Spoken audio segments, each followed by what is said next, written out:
Hi అండి, welcome back to my channel. మీరు కనుక నా ఛానల్ని ఫస్ట్ టైం చూస్తే ప్లీజ్ తప్పకుండా సబ్స్క్రైబ్ చేసుకోండి. అదేవిధంగా ఫ్రెండ్స్ అండ్ ఫ్యామిలీ మెంబర్స్కి షేర్ చేసి వీడియో చూసే ముందు తప్పకుండా ఒక లైక్ వేయండి ఫ్రెండ్స్. ఈరోజు రెసిపీ వచ్చేసి పచ్చిరొయ్యలు కోడిగుడ్లు కూర ములక్కడ కాంబినేషన్లో చూద్దామండి. ఏం లక్ష్మి అంతటి అవి ఏడండి ఇవి 100 రూపాయలు రొయ్యలు అంట. అక్కడ అవి 100 రూపీస్ ప్రాన్స్ అన్నాను కదండి, ఏంటంత తక్కువ పెట్టామంటే ఆవిడ చెప్తారనమాట. బోట్లన్నీ కట్టేశారమ్మా, సముద్రంలోకి వెళ్ళట్లేదు జాలార్లు ఎవరు కూడా, ఏప్రిల్ నెల వచ్చేస్తుంది కదా అందుకని మీలాంటి వాళ్ళే కొంచెం ఆలోచించి మా మీద దయచేసి కొంచెం తీసుకోండి అమ్మ, బేరాలు అవి ఆడకుండాని అని చెప్తున్నారండి. పాపం వాళ్ళు ఎంతో పాపం కష్టపడి ఎండలో తిరిగి అమ్ముతారు కదండి, అందుకని ఏమీ అడగకుండానే చక్కగా తీసుకుంటానండి.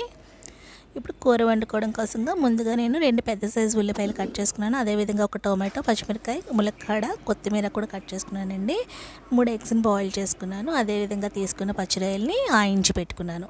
ఆయించి పెట్టుకోవడం అంటే కొంచెం అంత సాల్ట్, పసుపు వేసి చక్కగా నూనెలో వేయించుకోవడాన్ని ఆయించుకోవడం అంటారనమాట. ఇప్పుడు కూర వండుకోవడం కోసంగాను ముందుగా స్టవ్ మీద బాండీ పెట్టుకొని బాండీలో చిన్న పసుపు వేసుకున్నానండి. కోడిగుడ్లు వేయించుకోవడానికి కోడిగుడ్లు బాగా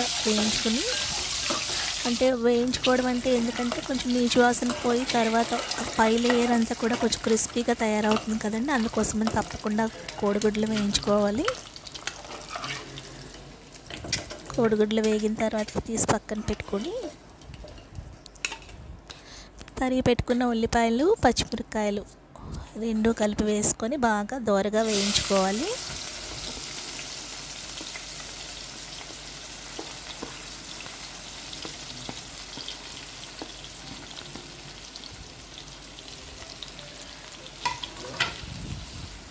ఆనియన్స్ కొంచెం ఫాస్ట్గా వేగడం కోసంగా ఇప్పుడు తగినంత సాల్ట్ వేస్తున్నాను.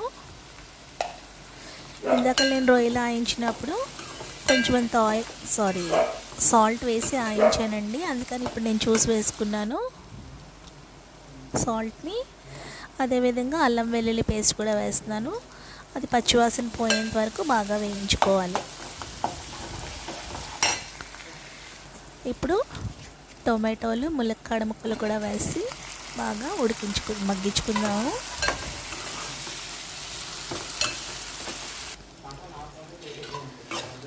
కొంచెం బాగా మెత్తగా మగ్గడం కోసంగా మూత పెట్టుకొని మగ్గించుకోవాలి. మూత పెట్టుకొని అటు ఇటు పనుల్లో ఉండిపోతే కూర మాడిపోయే అవకాశం ఉందండి, అందుకని మధ్యలో మూత తీసుకొని కలుపుకుంటూ ఉండండి. ములక్కాడ కొంచెం మెత్తబడేంత వరకు ఉడికించుకుందాం.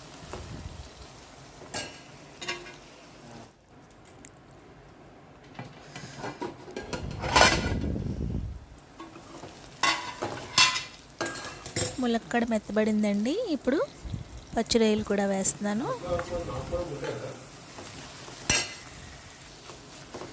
బాగా కూర అంతా ఒకసారి కలుపుకుందాం.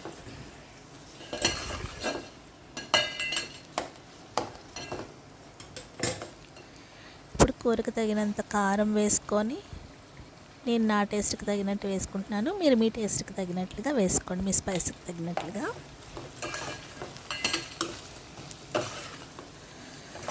కూర అంతా కలిసేటట్లు ఒకసారి కలుపుకోవాలి. అంటే ములక్కాడలు కూడా వేసాము, కొంచెం ఉల్లిపాయ వేసాం కదా, అందుకే రొయ్యలు కూడా కొంచెం తీపిగా ఉంటుంది కదా, అందుకని కారం కొంచెం ఎక్కువగా వేసుకుంటేనే బాగుంటుంది టేస్ట్. ఇప్పుడు మూత పెట్టి 2 మినిట్స్ కొంచెం కారం పచ్చివాసన పోయేంత వరకు మూత పెట్టుకుని మగ్గించుకొని, ఇప్పుడు కొంచెం అంత గరం మసాలా వేస్తాను, 1 స్పూన్.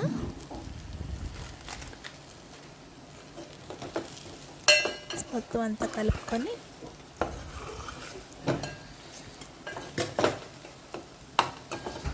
కూర ఉడకడం కోసం గాను తగినన్ని నీళ్లు పోసుకోవాలి.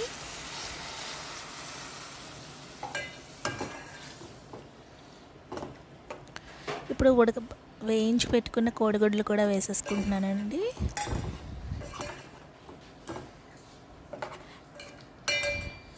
అది ఉడుకుతున్నప్పుడు చక్కగా కోడిగుడ్లు పెట్టుకున్న ఘాట్లలోనికి ఎగురంతా కూడా వెళ్ళి కోడిగుడ్డుకు కూడా మంచి టేస్ట్ వస్తుందండి. మూత పెట్టుకొని ఉడికించుకుందాం కూరని. 5 మినిట్స్ సరిపోతుందండి, ఎన్నో నీళ్ళు పోయలేదు కదా. అవ్వండి ఆల్మోస్ట్ అంత దగ్గర పడిపోయింది చూసారా. ఇప్పుడు ఫైనల్గా కొత్తిమీర వేసేస్తున్నాను.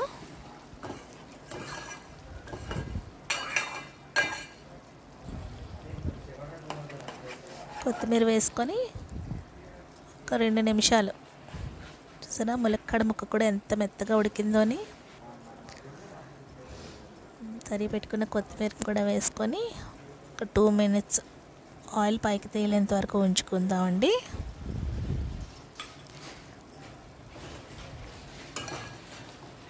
ఇప్పుడు ఇంకా మూత పెట్టే అవసరం లేదనమాట.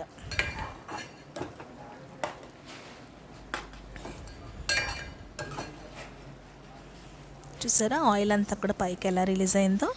కూర ఉడకడం కంప్లీట్ అయింది. స్టవ్ ఆఫ్ చేసేస్తున్నాను.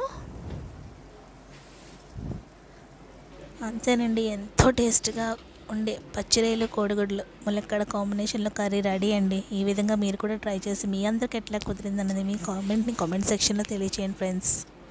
ఇప్పుడు కర్రీ ఎలా ఉందో టేస్ట్ చూద్దాము.